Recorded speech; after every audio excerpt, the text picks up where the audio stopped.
পড়তে পারিনি। তো আমি যখন প্রথমেই অনেকদিন পর একটা নতুন বই হাতে নিলাম, তো এটা তো শুধু বই বললে আসলে বলাটা কিছুটা ভুলও হবে। পবিত্র কোরআন মাজিদের একটা সারমর্ম চোখের সামনে।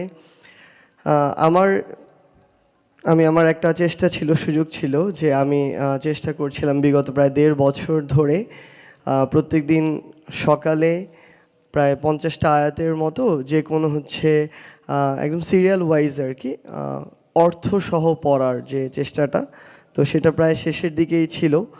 তো সেই জায়গায় আমি যখন এই বইটা হাতে নিলাম, আমি দুইটার মধ্যে একটু পার্থক্য করছিলাম আর কি।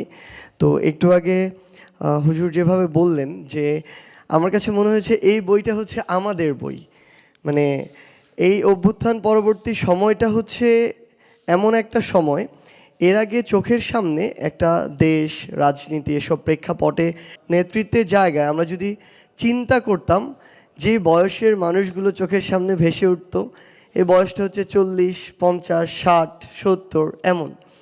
বাট এখন যখন আমরা এই চিন্তাটা করি, আমাদের মাঝে এমন কিছু চরিত্র থাকলেও আমাদের মাঝে এই 20 থেকে 30 এই বয়সের কিছু চরিত্র ভেসে ওঠে। তো এই যে ইয়াং জেনারেশন, আমার মনে হয় এই বইটা ঠিক আমাদের মতো, আমাদের আসলে এরকম পছন্দ। আমি একটু আগে দেখছিলাম যে সূরা বাকারা 286 আয়াত প্রায় পাড়া অতিক্রম করে চলে যায়, এখানে 6টা পেজে লেখা। আমি এই 6টা পেজ একবার পড়লাম বসে বসে। তো আমার কাছে মনে হয় যে একটা সামগ্রিক একটা সামারি আমার মাথায় এখন আছে, মূল মেসেজটা আমার মাথায় আছে। সো আমরা তো একটু ওই যে হুজুর মাত্র বললেন যে আমরা শর্টকাটে একটু অভ্যুত্থানে শর্টকাট ফলো করিনি, বাট এরকম বই পড়তে গেলে আমরা একটু শর্টকাটের দিকে যাই, একটু সামারি নেওয়ার ট্রাই করি। কিছুদিন আগে আমার একটা রাজনীতি রিলেটেড একটা বইয়ের পড়া দরকার ছিল, আবুল মনসুর আহমেদ আমার দেখা রাজনীতির 50 বছর। তো বই দেখি প্রায় 600 পেজের উপরে বই। পড়া কি ইউটিউবে সার্চ করলাম এটার উপরে কোনো রিভিউ ভিডিও আছে কিনা 10-15 মিনিটের, তো আগে সেটা দেখলাম। তো আমার কাছে মনে হয় যে আমরা মানে এই জেনারেশন যারা কিছুটা ভয় থাকে যে আমি ঠিকমতো কোরআন পড়তে পারি না, অর্থ প্রত্যেকটা লাইন বাই লাইন পড়া আমার জন্য টাফ।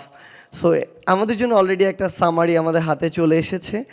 এবং আমার মনে হয় যে আমরা যারা এই তরুণ প্রজন্মের প্রতিনিধি, আমাদের প্রত্যেকের বুক সেলফে, মানে আমরা একটা জিনিস হয় কি, আমি আমার বুক সেলফে কখনো একদম সবার উপরে একটা জায়গায় কোরআনকে রাখি না। আমার হাতের কাছে একদম যে জায়গাটা, চেয়ারে বসলে যে জায়গায় হাত দিলে পাবো ওই জায়গায় রাখা, সেলফের মাঝামাঝি। আমি মনে করি যে এই এক নজরে কোরআন বইটা দেখে আমার জাস্ট 6 পেজ দেখেছি, সূরা বাকারার সামারি যেখানে দেয়া।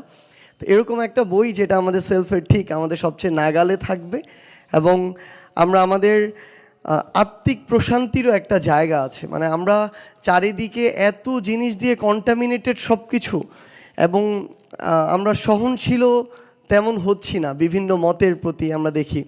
তো সেই জায়গা থেকে এটা আমাদের ওই আত্মিক প্রশান্তির একটা জায়গা।